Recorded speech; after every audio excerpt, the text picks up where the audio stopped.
ভোটে হেরে প্রার্থীর স্ত্রী বাড়ি বাড়ি ঘুরে টাকা ফেরত চাইলেন। একেবারে উচিত কাম করছে। তুমি টাকা খাবার ভোট দিব না, টাকা ফেরত দাও। প্রার্থীর স্ত্রী বাড়ি বাড়ি গুইরা গুইরা যাদেরকে টাকা দিছিল তাদের কাছ থেকে টাকা ফেরত চাইতেছে যে টাকা দাও। ভোট দাও নেই, টাকা নিলা কেন? টাকা খাইছো, ভোট দিবা না? একেবারে গলায় পাড়া দিয়ে ধরা উচিত। এমনও কিছু লোক আছে এক কাপ চায়ের কাছে নিজের মূল্যবান ভোট বিক্রি কইরা দেয়। ওই ওদেরই গলায় পাড়া দেওয়া উচিত। তোমার নিজের মূল্যবান ভোট বিক্রি কইরা দিবা, আবার আগামী 5 বছর ভালো নেতা আশা করো? কেমনে আশা করো?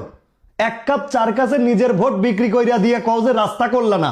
রাস্তা তো দূরের কথা, প্রয়োজনে তোমার বাড়ির রাস্তা কাইটে নিয়ে আসবে ওই নেতা। ওই যে ভোটটা যে বিক্রি করছো, টাকা দিয়ে ভোট কিনছে না, এখন আবার উন্নয়ন চাও কেন?